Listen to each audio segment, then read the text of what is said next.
E hoje nós temos a grata satisfação de termos como palestrante da noite a Esther Fregosi, que é trabalhadora da Casa Espírita, da Casa de Jesus, mas e principalmente hoje, presidente da Federação Espírita Catarinense, que vai nos falar sobre o suicídio. Conhecer para cuidar e prevenir é possível. Que Jesus te abençoe. Boa noite a todos. Que o nosso divino amigo Jesus possa encontrar guarida em nossos corações nesses instantes em que estaremos refletindo. Nos foi proposto um tema bastante desafiador, que é uma abordagem em relação ao suicídio do ponto de vista preventivo. Muitos aspectos ficarão de fora da nossa reflexão de hoje, com relação a consequências, com relação a possíveis causas, porque nós estaremos, particularmente hoje, em que mundialmente se comemora o Dia Internacional da Prevenção ao Suicídio, focando a nossa reflexão a respeito da prevenção. Eu vou propor aos companheiros que tenham um pouquinho de paciência, porque eu gostaria de, a título de introdução do nosso estudo da noite, em considerando as dificuldades que todos nós temos em relação a esse tema, de ler para vocês um texto, somente para não deixar de ser fiel ao autor espiritual, um texto que servirá de introdução para aquilo que iremos trabalhar na noite de hoje e que é essencialmente preventivo. Um texto que remete a uma situação ocorrida no século XIX e cujo protagonista é o próprio codificador da doutrina espírita, o Sr. Allan Kardec. Não é muito longo, menos de 10 páginas. Não, é relativamente curto. Uma carta para o Sr. Allan Kardec.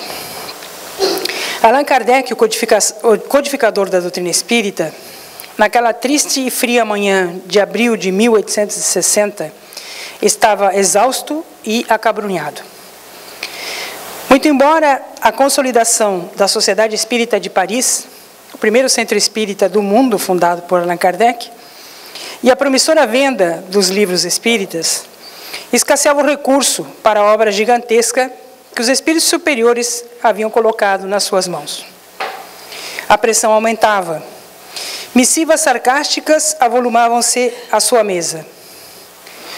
Quando mais desalentado se mostrava, chega a paciente e amorosa esposa, Madame Rivail, a doce Gabi, e lhe entrega certa encomenda, cuidadosamente apresentada. O professor Allan Kardec abriu o embrulho e encontrou uma carta singela que leu: Senhor Allan Kardec, respeitoso abraço. Com a minha gratidão, remeto-lhe o livro anexo, bem como a sua história, rogando-lhe antes de tudo que prossiga em suas tarefas de esclarecimento à humanidade, pois tenho fortes razões para isso. Sou encadernador desde a meninice, trabalhando numa grande imprensa nesta capital, Paris. Há cerca de 2 anos, casei-me com aquela que se revelou a minha companheira ideal. A nossa vida corria normalmente e tudo era alegria e esperança. Quando, no início deste ano, de modo inesperado, a minha Antoniette partiu desta vida, levada por uma sorrateira enfermidade. Meu desespero foi indescritível e julguei-me condenado ao desamparo extremo. Sem confiança em Deus, sentindo as necessidades do homem do mundo e vivendo com as dúvidas aflitivas do nosso século, lembrando, era o positivismo que predominava, resolvera seguir o caminho de tantos outros diante das fatalidades. A prova da separação da esposa amada me vencera, e eu não passava agora de um trapo humano.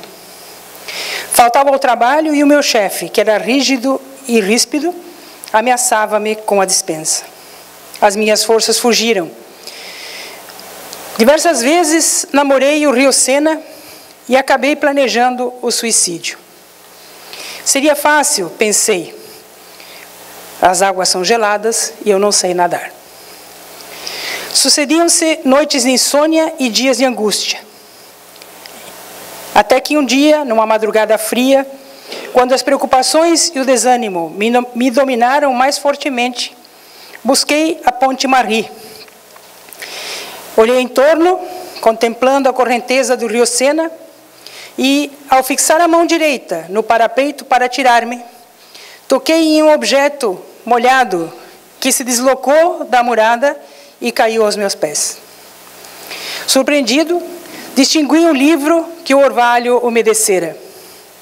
Tomei o volume nas mãos, curioso, e procurando a luz mortiça do poste vizinho na ponte, pude ler logo no frontispício, entre irritado e curioso: esta obra salvou-me a vida.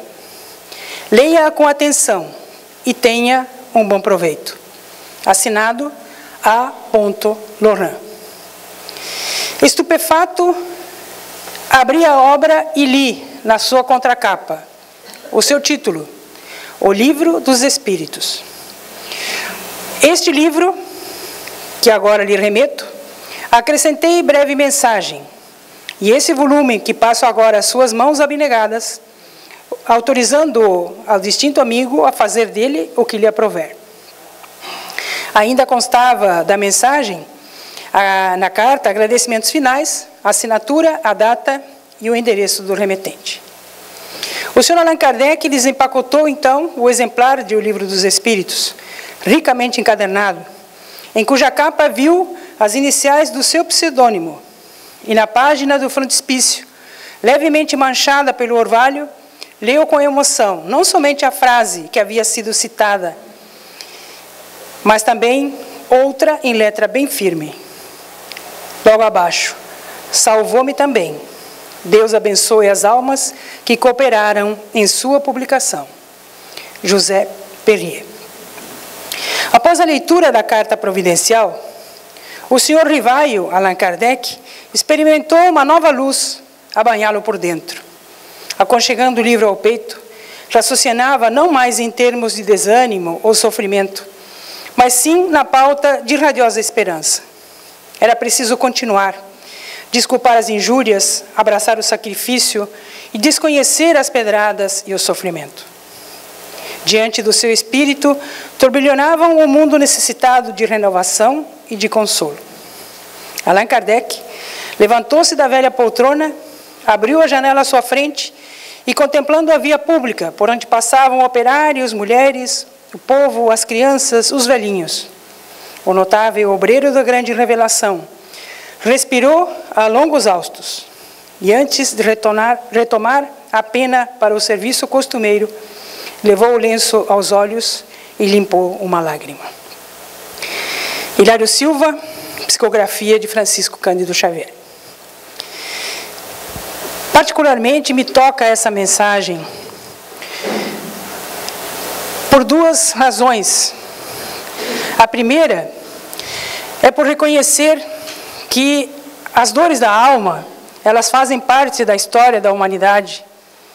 E qualquer um de nós, até mesmo um missionário, como foi o Sr. Allan Kardec, padeceu de dores, de aflições, de desesperança. E a segunda é porque esse relato atesta que o conteúdo da revelação espírita, especificamente do Livro dos Espíritos, a obra basilar, é essencialmente libertador, ao ponto de libertar uma única obra, duas pessoas da possibilidade da interrupção da vida. O conteúdo dessa obra distende horizontes desconhecidos para aqueles que vivem aqui e agora.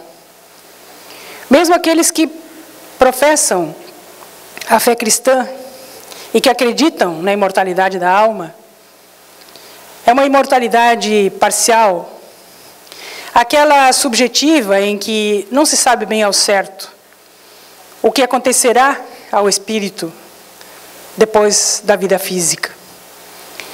Foi através do Livro dos Espíritos que a humanidade tomou ciência de que a vida é uma só, que a morte nada mais é do que um patamar que leva ao outro, que o que cessa é a vida do corpo físico, mas que o espírito é imortal e indestrutível. Diante desta constatação, duas pessoas desistiram de fugir da vida através da falsa porta do suicídio. Nós estamos diante de um dia muito especial, quando o mundo dá as mãos para somar esforços na tentativa de formar uma frente de prevenção ao suicídio. Suicídio, que é um tema ainda tabu, mesmo no século XXI. Um tema que fica nos assombrando, que ouvimos falar, mas sempre de forma velada. E hoje, graças a esse movimento mundial, nós estamos finalmente tendo a oportunidade de conhecer o assunto em profundidade, de recebermos informações precisas, para que efetivamente possamos reconhecer a prevenção como um fato possível. O Conselho Federal de Medicina, juntamente com a Associação Brasileira de Psiquiatria, publicaram recentemente um opúsculo em menção à campanha do Setembro Amarelo, que traz informações muito valiosas e esclarecedoras para a população em geral, em torno da questão do suicídio. E o slogan da campanha tem essa frase ali: suicídio é uma emergência médica. Participe da campanha e nos ajude a salvar vidas. Mais do que um convite, é um apelo dos profissionais da ciência que compreendem que não bastam políticas públicas, que não bastam programas voltados às áreas da ciência para erradicar esse mal do século, da história da humanidade. É necessário que, assim como qualquer outra pandemia ou epidemia, a população reconheça as características do problema, identifique as suas causas, para que possa ser eficiente no combate a este mal. Trata-se, então, de um convite muito preciso e muito pontual. E é com base nesse convite que nós vamos, hoje, dedicar o dia, que é o Dia da Prevenção, para tentar chamar a atenção e nos sensibilizar de que todos nós temos um importante papel a desempenhar dentro da sociedade, na busca da erradicação deste mal que assombra a humanidade. Existem dados que a Organização Mundial da Saúde revela há décadas e informações que são publicadas em incontáveis idiomas, produzidas por equipes médicas, voltadas exatamente a programas governamentais para municiar os países de recursos apropriados para as equipes médicas, hospitalares, enfermeiros, técnicos, enfim, na área da saúde, para poder fazer frente a este mal. Mas, para além das equipes técnicas, existe uma necessidade premente de que a sociedade como um todo tome ciência e conheça quais são, efetivamente, as características e as predisposições para o suicídio ou para a ideação suicida, a fim de que possamos não apenas autoavaliar a nossa condição, mas, especialmente, passar a prestar atenção à nossa volta para podermos, vigilantes e atentos, identificar possíveis sinais e, quem sabe, colaborarmos para evitar que mais fugas, que sabemos são fictícias, possam acontecer. A morte interrompe apenas a vida física. As dores, o sofrimento, o drama que leva a pessoa a desistir da vida acompanham essa pessoa após o decesso do corpo físico. O Espiritismo nos traz essa clareza racional e, ao mesmo tempo, nos dá a entender que, na condição de filhos de Deus que todos somos, destinados à plenitude absoluta, onde temos a condição individual de galgar os degraus da evolução de acordo com a nossa disposição, a bondade e o amor infinito de Deus ficam transparentes. E aí, as dificuldades que encontramos aqui agora, neste lapso de tempo muito pequeno, muito insignificante diante da eternidade, que é a vida espiritual, se tornam desafios superáveis. Agora, quando nós não temos essa convicção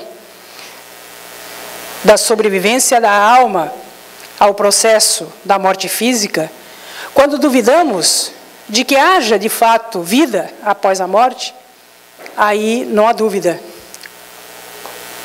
As portas se fecham e os horizontes ficam muito restritos. O Espiritismo nos propõe esta percepção mais ampla para além dos horizontes. Nós aqui buscamos informações nos sites destas entidades e referendamos esses sites. Procurem buscar informação. É muito valioso o conteúdo do trabalho que médicos do mundo inteiro realizaram, procurando tornar compreensível a qualquer um de nós que não domina a técnica da medicina as questões relacionadas à saúde mental e à ideação suicida. A Organização Mundial da Saúde tem muitos opúsculos publicados para diversos públicos diferentes, desde orientação a professores, aos jovens, às crianças, às áreas técnicas na área da medicina e até mesmo a área jornalística e da imprensa, para que a divulgação desses dados e essas informações não causem o que eles chamam de pandemia de contágio. E há relatos, aliás, estatísticas que indicam que quando a informação chega de forma distorcida ou na tentativa de simplesmente chamar atenção, a chamada imprensa marrom, acabam, na verdade, incentivando mais pessoas a imitarem aquele gesto. E é comum que aquela informação que é publicada desse modo irresponsável acaba levando algumas pessoas a repetir o gesto, inclusive nas mesmas condições. O Ministério da Saúde, aqui no Brasil, tem um plano de prevenção ao suicídio nacional, que já está em andamento há muito tempo. As unidades de saúde no Brasil, todas, têm informações, estão sendo capacitadas e orientadas a esse respeito. Nós temos o Conselho Federal de Medicina, que, apoiando a Associação Brasileira de Psiquiatria, está agora publicando diversos folhetos e panfletos disponíveis para download no portal, para esclarecer todos aqueles que desejem a respeito desse assunto. Então, estamos diante de um novo momento, onde o suicídio deixa de ser tabu e passa a ser assunto de interesse coletivo, da sociedade como um todo. Afinal, os números são muito alarmantes, particularmente aqui na nossa cidade. Nós sabemos que aqui o índice de suicídio ele é extremamente alarmante. Ele foge aos padrões nacionais. Estamos numa bela cidade, numa região do país, onde além das belezas naturais, há uma condição de social, de vida muito melhor. E, no entanto, temos essa dicotomia da fuga pelo suicídio nas mais diversas faixas etárias. Há um movimento, portanto, nacional e internacional que visa o esclarecimento na tentativa da prevenção. Então, já não é mais restrita a informação à área médica. Essa informação está sendo traduzida para que qualquer pessoa possa compreender o que acontece, como acontece e, principalmente, de que forma nós podemos ajudar. O professor Daniel Sampaio, que é um psicólogo português, também em Portugal tem uma campanha bem intensa de esclarecimento à sociedade, ele diz, respondendo aquela pergunta básica, o que leva uma pessoa a querer acabar com a própria vida? Ele diz que há um conjunto de causas que levam ao comportamento de suicídio. E nunca é por uma só causa. O suicídio é sempre multideterminado. E por isso, a necessidade de nós aprofundarmos os nossos conhecimentos em relação a essa temática. Não dá mais para rotular e colocar em caixinhas. A própria psicologia e a psiquiatria têm trabalhos gigantes que elencam muitas possibilidades e muitas referências em relação a essa questão. Vamos levantar aqui dados estatísticos, apenas para relembrar, porque são informações que estão aí sempre na mídia. Diariamente, 32 mortes acontecem no Brasil, através do suicídio. Esse índice leva um coeficiente médio de 11,4, e o cálculo é número de suicídios por 100 mil habitantes. A depender do tamanho do município, da cidade, esses valores aumentam. Aqui na nossa região, o número é assustador. Dentro dessa estatística, o Brasil ocupa mundialmente o 8º lugar. Imaginemos países com a população como a da Índia, da China, o Japão, nós estamos em 8º lugar. É um dado bastante alarmante. Mundialmente, temos ouvido falar, são 800 mil pessoas ao ano, quase 1 milhão de pessoas desistindo de viver. Isso representa, em média, uma morte a cada 40 segundos. Enquanto nós estamos aqui refletindo sobre esse assunto, quantas pessoas estão tentando fugir da vida? E há uma outra informação ainda mais assustadora, porque os dados que estão registrados são dados consumados. São efeitos de situações que aconteceram. Mas o número de tentativas que ainda se encontram camufladas, porque a depender de como o Ministério da Saúde recebe a informação, no Sistema Único de Saúde, essa informação pode estar camuflada e espalhada em outras possibilidades. Mas a cada 3 segundos há uma tentativa de suicídio. Então, não faltam motivos para que a nossa preocupação seja uma preocupação coletiva e não mais individual. Há um outro impacto muito importante que às vezes não é lembrado.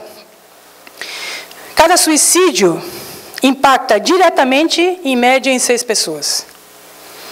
Não raro se pensa apenas no fato isolado, naquela pessoa que escolheu, né, o autoextermínio. E esquecemos de lembrar as pessoas que ficam e que são afetadas por esse drama terrível, por essa escolha infeliz. Então, essa prevenção, ela visa também dar suporte àqueles que vivenciaram a experiência trágica, né, da fuga através do suicídio, para que também recebam o apoio e o suporte dos meios de saúde pública.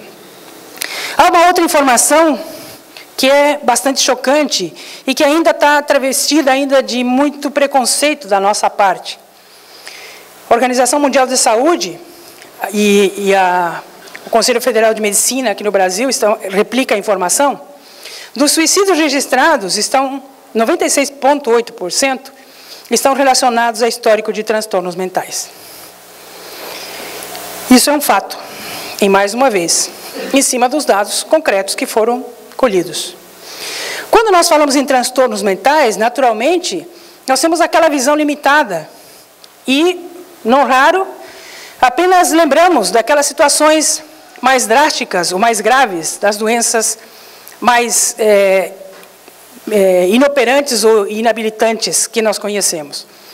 Mas o trabalho é tão bem feito, e a equipe médica fez um trabalho tão cuidadoso de apresentação, que fica muito claro nos gráficos que eles apresentam e na descrição de cada uma das questões que hoje não teremos tempo de abordar, que fica claro e evidenciado que o transtorno mental precisa ser melhor assimilado da nossa parte, com menos preconceito e de forma mais abrangente. Quando eles fazem o comparativo entre os transtornos mentais e o comportamento suicida, os dados que aparecem são dados que demonstram que a grande maioria das pessoas que cometeu suicídio, no caso ali da parte azul, 35,8%, tinham transtorno de humor. Não era nenhuma doença mental daquelas mais graves. O segundo caso mais importante, ou a predisposição, 22,4%, são de transtornos mentais derivados do uso de substâncias psicoativas. E aqui dentro deste triângulo, aqui dessa fatia, dos 22,4%, também estão as dependências, as chamadas drogas lícitas. Então, vejamos, quando se fala em transtorno mental, não está falando numa doença que aliena. São características e distúrbios que são naturais e comuns na maioria de nós. Pode que não seja de forma crônica, mas quem de nós, em algum momento, não sofreu transtorno de humor? Quem de nós já não passou por alguma crise e que identificou essa dificuldade? Quem de nós não tem alguém, não conhece alguém, ou já passou por isso, de ter dependência química, de alguma substância psicoativa? Esses são os chamados riscos, ou fatores de risco. Então, quando a gente analisa esse contexto dessa forma, nós vamos perceber que o que a medicina está tentando fazer é que a população entenda que aqueles sintomas que raramente são valorizados ou identificados por nós, aquelas tristezas sem causa aparente que vão e voltam, aquilo que não chega a ser uma depressão, mas que é uma espécie de prostração, aquela desesperança que não tem muito sentido, tudo isso está sinalizando que há um distúrbio, que mais adiante pode se agravar e pode ser classificado de uma outra forma. Mas estão ali os sinais que eles chamam a atenção, nós precisamos identificar em nós mesmos e nas pessoas que convivem conosco. Outras informações que ali constam, em especial aquilo que eles chamam de principais fatores, que eles elencam ali, são 10, nós não vamos aqui mencionar, porque eles são bastante demorados de explicar. Mas cada um deles está minuciosamente detalhado, tanto no portal quanto no folheto impresso. E é importante que nós leiamos, porque na medida em que você toma ciência do que ali está escrito, você passa a reconhecer muitas características isoladas nas pessoas com as quais convivemos, se não em nós mesmos. E esse é o sinal de alerta que nós precisamos estar atentos para identificar. Não menosprezar as dificuldades que surgem de ordem emocional, porque elas podem levar mais tarde a um agravamento. Então, o trabalho feito pela equipe médica, médicos do mundo inteiro dedicados a esse estudo, trazem aqui sintetizados alguns aspectos que são os mais comuns de nós ouvirmos falar. Mas eu volto a dizer, tendo oportunidade, leiam, porque é muito impactante como aquilo que lá está descrito diz respeito à nossa rotina. Como nós nos enquadramos naquelas características, eventualmente, e como identificamos esses fatores nas pessoas com as quais convivemos. Aspectos psicológicos. A ambivalência é a primeira que aparece na relação. E aí é interessante, porque eles querem dizer que há uma dicotomia aparente. A pessoa que tem ideação suicida, ela apresenta esse balançar entre duas realidades. Ela quer interromper o processo do sofrimento, ela quer alcançar a morte como um mecanismo de interrupção daquilo que está trazendo dor, mas não é comum que a pessoa queira simplesmente deixar de viver. A pessoa, naquele momento do desequilíbrio, ela acha que ela pode interromper o processo doloroso através da morte, né, sem interromper o processo da vida. Então, essa ambivalência que os médicos dizem é uma característica da ideação suicida, ela necessita de apoio emocional.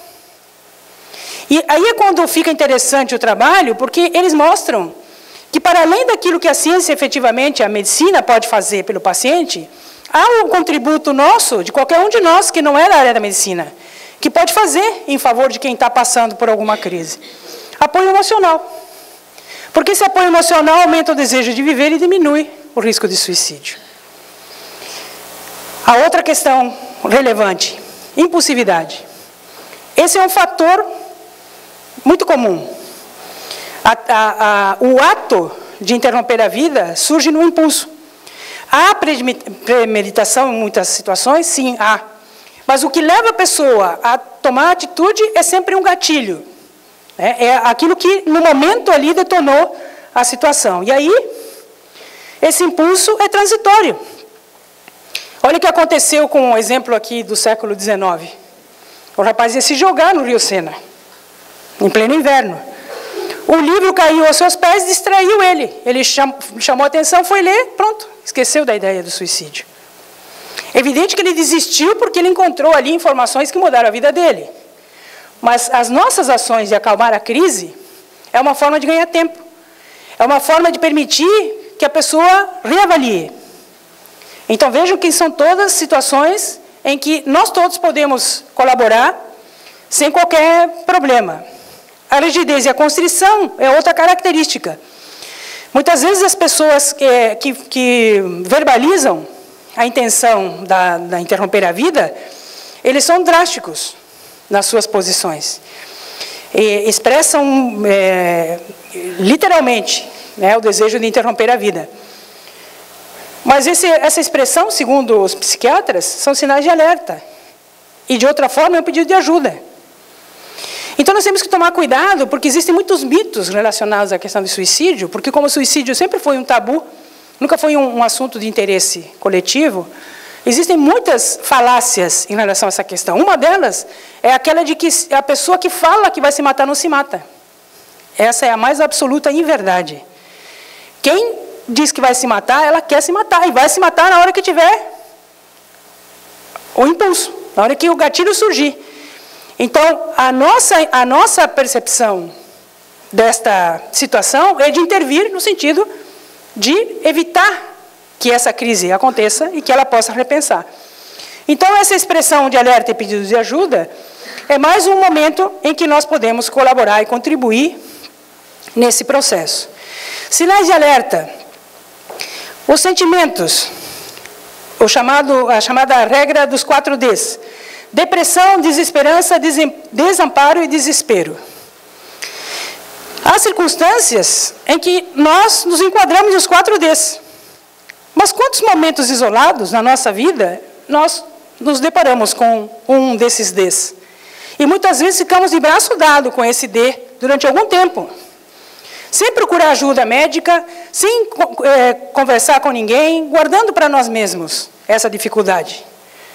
Porque há uma resistência muito grande nesse sentido, porque é o preconceito. Hoje, essa campanha busca quebrar esse preconceito e mostrar que falar é a melhor opção. Que abrir o coração é a melhor maneira.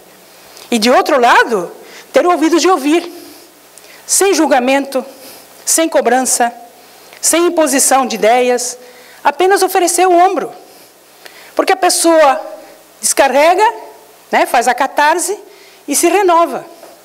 Então, depressão, desesperança, desamparo e desespero são situações, infelizmente, que são muito comuns nos dias de hoje. Associadas ou de forma separada. Então, não dá mais para dizer que aquela pessoa que se enquadra na regra dos 4 Ds é alguém psicótico. Não. Muitos de nós, em alguns momentos, vamos entrar nesse processo. O importante é reconhecer que precisamos de ajuda e buscar ajuda, porque ela existe. E nós vamos ver aqui que há muitas opções, onde as pessoas podem e devem ser encaminhadas, onde nós mesmos podemos ir lá e buscar ajuda, pedir ajuda. Porque é muito fácil de acessar.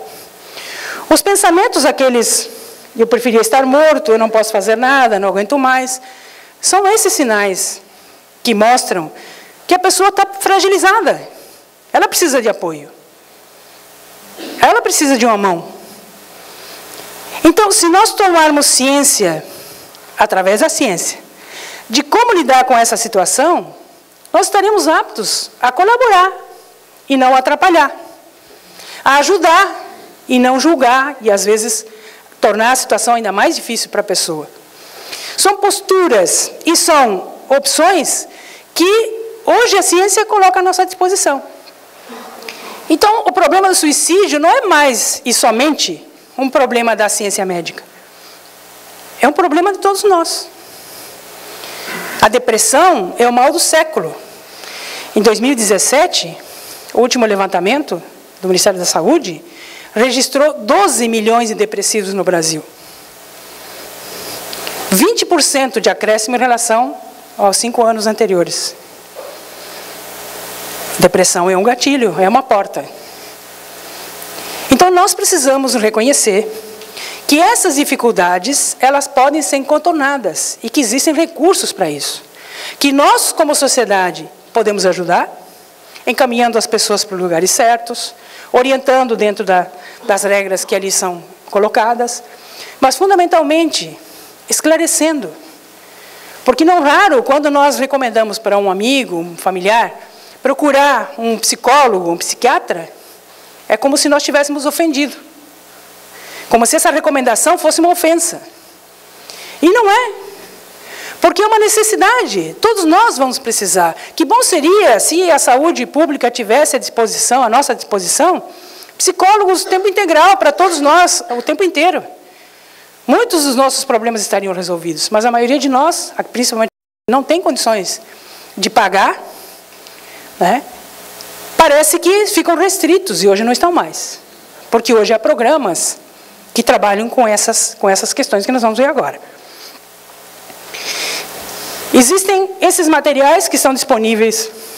A prevenção ao suicídio entre os jovens, material disponível para os professores, das mais diversas faixas etárias, desde a infância, a juventude, a pré-juventude. Há dados importantes. A Federação Espírita Brasileira está fazendo uma pesquisa em nível nacional, agora em novembro nós vamos ter informações mais concretas, em que está sendo realizado dentro das casas espíritas, entrevistas com crianças e pais ou responsáveis das crianças, na tentativa de identificar nessas crianças sinais de mediunidade ou de algum distúrbio relacionado à sensibilidade mediúnica. E os médicos que coordenam essa pesquisa, que são da Associação Médica Espírita Brasileira, eles ficaram chocados com as informações que chegaram. Porque crianças de 5 a 6 anos estão verbalizando que não querem viver. Crianças de 7 a 8 anos dizendo que não conseguem enxergar expectativas positivas para o futuro. Então, nós precisamos fazer alguma coisa, porque nós estamos dentro de um processo social em que estamos todos escondidos atrás de máscaras. A rede global nos colocou hoje na condição de que as redes sociais são exposições competitivas. Cada um de nós tem que parecer mais feliz do que o outro. Nas condições atuais, essa informação é falsa. Então, nós estamos nos iludindo. E somos cobrados pela sociedade uma postura de saúde que nós não temos. E as crianças que chegam hoje com uma condição de sensibilidade psíquica e de evolução mesmo espiritual mais acurada, elas se sentem perdidas nesse mundo. Em que na rede social o pai e a mãe são uma coisa e em casa outra totalmente diferente. Então, nós precisamos refletir, porque são informações que estão aí para que nós possamos corrigir os nossos atos e passar a ser mais coerentes, a respeitar as nossas realidades.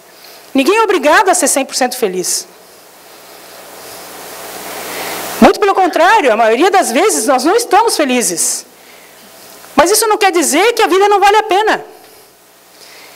Os valores estão invertidos. A prevenção ao suicídio, voltadas para professores e educadores especificamente da Organização Mundial da Saúde, e esse livreto, que aliás são vários livretos do Conselho Federal de Medicina, que tem, inclusive, como falei, material de orientação até para jornalista. Todas as categorias profissionais estão ali contempladas. Então, qualquer um de nós tem acesso a essa informação e poderá extrair dali informações valiosíssimas. Há panfletos como esse, onde o Ministério da Saúde não só identifica as principais características emocionais das pessoas que devem procurar ajuda, como elenca do lado quais são, na rede pública de saúde, quais são as opções para serem encaminhadas. Então, a maioria de nós, diante de uma situação grave, não sabe nem o que fazer. Existem órgãos municipais, estaduais e federais que cuidam desse assunto. Então, nós não podemos tomar para nós a responsabilidade de resolver o problema ou de evitar que alguém desista da vida, porque isso não depende de nós. Mas o que depende de nós é a atitude de estender a mão, de oferecer ajuda. Encaminha para o médico, encaminha para a igreja, para o templo, para onde for, para que haja uma estrutura espiritual também. E oferece o ombro. Essa é a nossa parte. A nossa parte é fazer aquilo que está ao nosso alcance. Tem o CVV, que é o Conselho de Valorização, o Centro de Valorização da Vida, que é uma organização também internacional, que faz um trabalho belíssimo em todo o Brasil. Aqui em Balneário Camboriú, eu tenho conversado com as pessoas que organizam a atividade aqui, e eles dizem que eles não dão conta de preparar voluntários. Tamanha é a demanda de pessoas que telefonam para uma pessoa estranha para desabafar. Aí eu pergunto, será que no nosso vínculo de relação não tem ninguém que a gente possa conversar? Que temos que ligar para uma pessoa estranha para pedir ajuda? Não tem alguma coisa errada aí? Quantas pessoas cruzam conosco no dia a dia, estão passando por crises terríveis e ninguém percebe? Aí a gente se surpreende quando acontece uma tragédia. É falta de atenção. Nós estamos muito focados nessa onda cibernética, onde tudo é virtual, e esquecemos o contato físico, olho no olho. A fotografia no Instagram pode estar muito bonita, mas só pessoalmente, olhando no olho, que você vai sentir se a pessoa está bem ou não está. Então, nós precisamos repensar os nossos valores. E olha que eles... Essa aqui é uma campanha do CVV de Rio do Sul, aqui em Santa Catarina, que utilizaram, né, uma sacada de marketing muito interessante. Preciso me abrir, quer dizer, a pessoa está com dificuldade de falar, não vejo saída, é a situação trágica, né, do desespero, e ninguém me escuta. Isso está acontecendo à nossa volta. Às vezes, uma simples postura nossa pode mudar a atitude de outras pessoas. Um sorriso no rosto. Nós não vamos fingir que somos felizes, porque nós temos que ter a felicidade absoluta de sermos filhos de Deus e de estarmos aqui nessa jornada, crescendo, evoluindo. Isso é uma alegria infinita. Mas o sorrir, um gesto de ternura, de gentileza, isso pode mudar a vida de uma pessoa, num único dia, num único momento. Isso não custa nada. Isso é um gesto que não vai encarecer em nada a nossa vida. E muito pelo contrário, que os primeiros beneficiados seremos nós. Que as endorfinas vão beneficiar o nosso corpo físico. Aqui em Balneário Camboriú ainda, foi lançado recentemente esse programa municipal. Não sei se todos ouviram falar, Abraço à Vida. É um programa de prevenção ao suicídio, do município, absolutamente gratuito, que além de ter toda uma equipe técnica espalhada em diversos pontos da cidade, para o atendimento das pessoas que desejarem solicitar ajuda, ainda tem um programa que é inédito, que integra igrejas, e agora mais futuramente os centros espíritas, para em conjunto montar uma rede de atendimento, para que em qualquer lugar do nosso município, que é pequenininho, a pessoa que se sinta com necessidade de pedir ajuda possa acorrer a algum local. E lá terá uma equipe preparada para poder assistir e orientar. Esse programa é daqui, de Balneário Camboriú. Por que não nos voluntariarmos? Por que não ir lá apoiar? Oferecer 1 hora, 2 horas do nosso dia para ajudar essa equipe a fazer isso.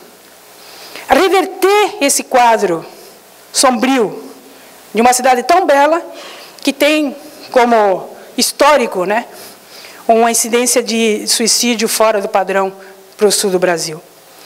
Então, existem N possibilidades. Mas o mais importante é que devemos lembrar o convite que o Conselho Federal de Medicina e a Associação Brasileira de Psiquiatria fez. Estão nos convidando a colaborar para evitar o suicídio. E como ajudar? É simples. Quando lemos os documentos, quando tomamos ciência do que ali acontece, não precisa fazer curso, não precisa ter formação em nada, basta entender o processo. É muito simples, qualquer pessoa, sem escolaridade até, pode se candidatar a trabalhar como aquele que valoriza a vida. Em síntese, ouvir com cordialidade.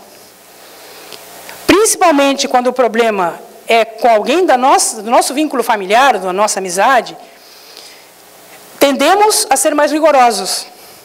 E não raro, julgamos a fala do nosso companheiro, da nossa companheira. Não raro, criticamos. Não raro, cobramos uma atitude inversa àquela que ela está sendo apresentada. Então, nós precisamos ouvir com cordialidade, com amorosidade. Ouvir, procurar entender. Muitas coisas nós não conseguimos entender porque nós não vivenciamos. Mas isso não quer dizer que o que a pessoa está dizendo seja falso ou seja mentira. Para ela, aquilo é real. Então, aquilo que eu não consigo colaborar, no momento em que eu percebi que preciso de ajuda, vou encaminhar para qualquer uma dessas frentes de auxílio. Estou fazendo a minha parte. E estou acompanhando. Eu estou dando afetividade. Eu estou dando apoio. Que é o que nós precisamos fazer. Respeito é fundamental. Não importa qual mais absurda seja a ideação. Muitas vezes dizemos assim, puxa, mas a pessoa tem tudo na vida e está falando em se matar. Como se aquilo fosse algo que a pessoa está escolhendo aleatoriamente. Ela não quer isso, ela está sentindo isso. Nós precisamos respeitar. Empatia com as emoções e afetividade. A campanha da Associação de Psiquiatria do Brasil, ela tem uma frase no slogan muito impactante, que diz assim, cuide da sua saúde mental. E a outra fala, cuide da saúde das suas emoções. Nós cuidamos da saúde do nosso corpo físico. Fazemos check-up, verificamos como é que estão os índices hormonais, né? Fazemos exames laboratoriais com frequência, procurando manter o equilíbrio físico. E o emocional? E o mental? Não fazem parte da nossa estrutura de ser? É.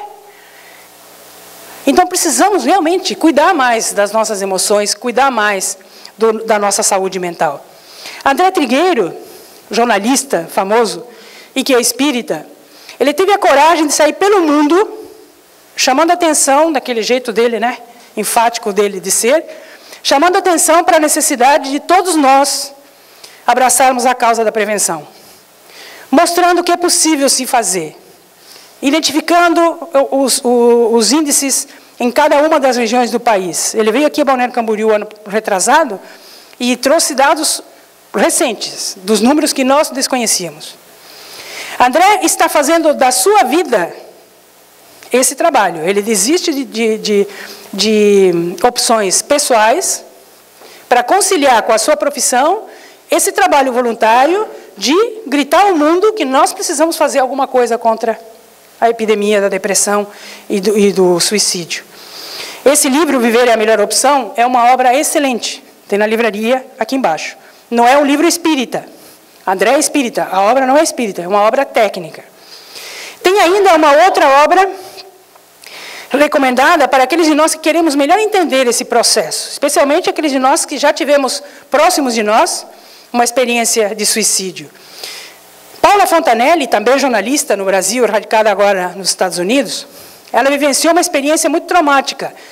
O pai dela se suicidou, o irmão dela se suicidou e o cunhado dela, em pouco tempo de diferença entre um e outro.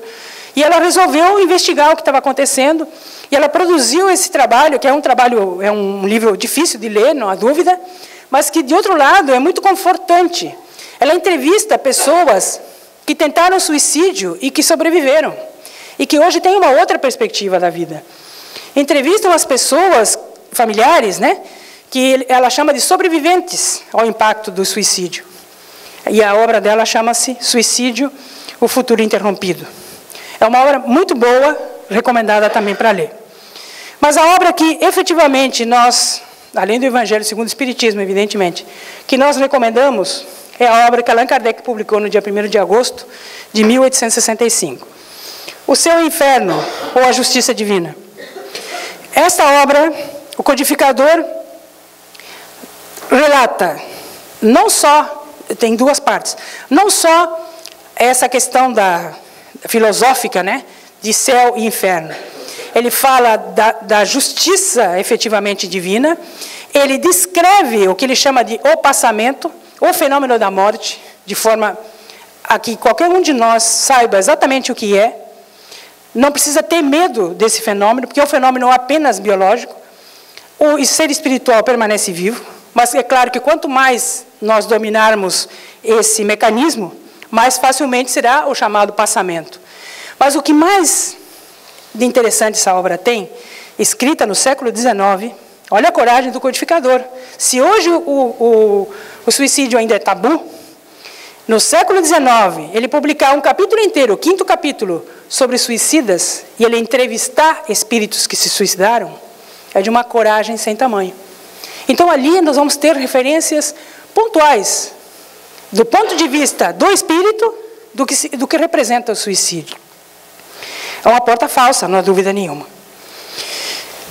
E, concluindo então, o Espiritismo é para nós, não há dúvida nenhuma, como todas as religiões o são, mas o Espiritismo racionalmente nos mostra que essa fé frágil que nós às vezes temos e que diante de uma tragédia, diante de uma situação mais dolorosa, ela vacila, ela pode ser fortalecida a partir do momento em que estejamos convictos de que somos espíritos imortais, de que existe uma vida futura e de que aquilo que nós escolhemos para nós aqui e agora irá impactar naquilo que seremos amanhã. Não há nenhum milagre entre o hoje e o futuro. Tudo que nós estamos fazendo aqui hoje irá repercutir na nossa condição de amanhã. Então o suicídio nunca é uma escolha boa. Primeiro porque não existe a morte. A morte é apenas do corpo físico. O espírito continua carregando os seus pesos, as suas dores, as suas dificuldades. Então não é uma saída inteligente. O suicídio é um ato de desespero, é uma tentativa de fuga. E hoje, no século XXI, nós temos muitas e muitas alternativas de buscar um caminho que nos liberte dessa dor. Ninguém está aqui para sofrer indefinidamente. O Espiritismo esclarece porque revela a existência do mundo invisível que nos rodeia e nos dá a conhecer, pelo exemplo dos que viveram, as condições da nossa felicidade ou infelicidade na vida futura. Não há nenhum mistério nisso. Hoje, as obras espíritas descrevem com tamanho detalhe a realidade da vida futura, que hoje não é mais segredo para ninguém. De que forma estaremos no momento em que deixarmos o corpo físico, a depender da nossa condição aqui e agora. Mas há um detalhe nessa questão que é importante que lembremos. Deus é tão bom que Ele determinou que cada um de nós tivesse o que a gente chama comumente de anjo de guarda, o espírito protetor. Existe um espírito que, a partir do momento da nossa reencarnação, ele está à nossa disposição somente para nos dar suporte espiritual. Quantos de nós acolhemos esse companheiro que deixou de lado a sua própria evolução para estar ao nosso lado nos dando apoio? Não raro, nos momentos em que estamos desesperados, desesperançosos, aflitos, não lembramos desse anjo que Deus colocou ao nosso lado para nos ajudar. A outra questão, o Espiritismo consola, porque explica a causa dos nossos sofrimentos. E é evidente que na condição de espíritos imortais, que vamos reencarnando para evoluir, trazemos para essa existência dificuldades que produzimos na outra. Isso não poderá ser mudado, teremos que enfrentar aquilo que fizemos de errado. Mas essa não é a parte boa da história. A parte boa é saber que hoje, aqui e agora, nós podemos fazer a nossa felicidade da manhã. Hoje, agora. Quando a gente fala nessa questão, vidas sucessivas, a reencarnação, parece que a gente tem que reencarnar para sofrer, não é nada disso, o Espiritismo não diz isso. Quando o Espiritismo diz que nós reencarnamos e trazemos conosco a bagagem das experiências, ele está dizendo, em outras palavras, que a nossa experiência aqui agora está definindo o nosso amanhã. Então, que a nossa escolha seja a melhor escolha. Que valorizemos as oportunidades que a vida nos oferece. As mais difíceis, porque nós temos fibra para aguentar. Já disse Jesus, né, que ninguém vai receber a cruz maior do que possa carregar. Então, nós estamos diante de informações privilegiadas nesse mundo materialista que estamos vendo aí fora. Nesse mundo fictício, onde a vida de uma pessoa na mídia é uma e ao vivo e a cores é outra. Nós não podemos entrar nesse círculo vicioso. Nós precisamos reconhecer que a nossa oportunidade é aqui e agora. E que esses convites, como esse da Associação Brasileira de Psiquiatria, de que nos engajemos na causa da prevenção, não é um convite, é uma convocação. Porque nós temos condições de ajudar. Não é ninguém, diz Joana de Ângeles, em condições tão deploráveis que não possa estender a mão a outrem, que se encontre numa situação pior. Então nós temos esse dever de, reconhecendo as informações que recebemos e que iluminaram a nossa jornada, oferecer a nossa mão e a nossa ajuda na cooperação para que uma sociedade mais sadia possa se perpetuar. Então nós já sabemos da existência da vida futura, e o Sr. Allan Kardec coloca no Evangelho segundo o Espiritismo. O Espiritismo suaviza a amargura das tristezas da vida. Acalma os desesperos e as agitações da alma. Dissipa as incertezas ou o medo do futuro. E elimina o pensamento de abreviar a vida pelo suicídio. Porque não existe uma porta chamada suicídio. O que há é vida. Vida em abundância, como disse Jesus. E essa vida, ela pode ser tão boa quanto nós consigamos fazer nessa existência. Na medida em que nós formos nos fortalecendo moralmente, iremos angariando possibilidades de sermos mais felizes durante mais tempo. Mas valorizemos aqueles momentos de felicidade que estão hoje presentes na nossa existência. Porque o Espiritismo faz isso. Nos torna reconhecidos e gratos. Porque Deus nos dá oportunidades de acordo com a nossa possibilidade. E se estamos sendo desafiados diante de uma situação difícil e aparentemente intransponível, lembremos, se Deus nos coloca à nossa frente esse problema, é porque somente nós temos condições de superá-lo. Porque Ele é justo e é bom. Então, quando nós falamos em Espiritismo, diante da dor, só podemos ter a conjugação de 3 verbos. Orar. Orar é essencial, é de graça, não custa nada, é tão fácil. E orar não só nos favorece, nos possibilita a nossa aproximação com esse anjo de guarda e com os bons espíritos todos que estão à nossa disposição. Ele nos permite, através da oração, também colaborar com essas pessoas que estão em situação mais difícil que nós. A oração nos permite irradiar ao infinito e alcançar tantas quantas almas haja sofrendo nesse universo. A oração é um recurso valiosíssimo, gratuito, que nada nos pede, que nada nos custa, mas cujo valor e cujo alcance ainda é muito desconhecido de todos nós. O segundo verbo é servir.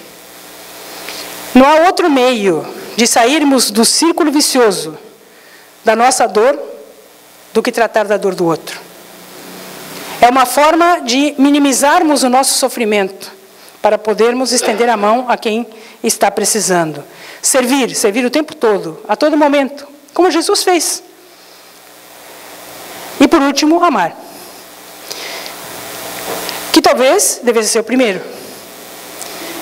Amar primeiro a si mesmo, auto-amor. Eu preciso me amar, preciso me reconhecer como um ser perfectível, destinado à plenitude. Como alguém em quem Deus investiu um projeto de vida. Como alguém que tem condições de fazer o que está fazendo e muito mais, porque Jesus disse assim, o amor é o alimento da alma. Ninguém sobrevive sem amar. Não é sendo amado, é doando amor.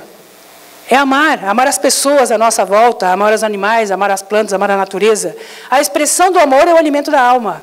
E é um antídoto natural contra todas essas deficiências emocionais e mentais que trazemos conosco. Quando lembramos daquele que é o nosso modelo e guia, ele que, sem ter qualquer sombra, escolheu reencarnar, ou melhor, escolheu encarnar na Terra para exemplificar a força do amor. Mas ele fez mais do que isso.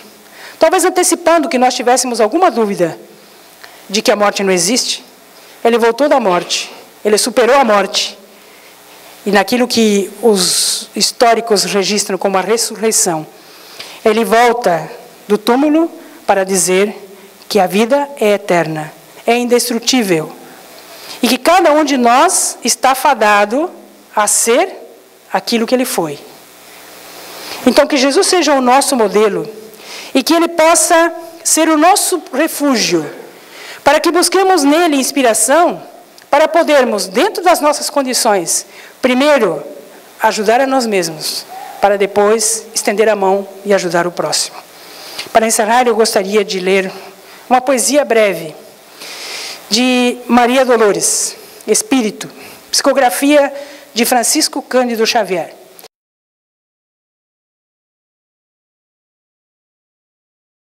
O título da poesia, Nota de Fé. Em qualquer fase da vida, quando a prova te apareça, tempestade ou mágoa espessa ao peso da férrea cruz, recorda que o céu te envia mais amparo do que pensas. Mesmo nas trevas mais densas, Deus te acende nova luz. Conflitos, problemas, lutas, nas sendas por onde vamos, são lições que precisamos, a fim de saber servir. Não há desprezo ante os céus. Olha o charco que se inflora, pensa no norte e na noite e na aurora, e guarda a fé no porvir. Sofrimento é água, é igual a nuvem, estrondo, fúria e ameaça. Depois que a chuva passa, frutos ganhando apogeus. Se hoje sofres, não te esqueças que amanhã, no espaço infindo, o dia virá mais lindo, brilhando no amor de Jesus. Muito obrigado. Obrigado, Esther.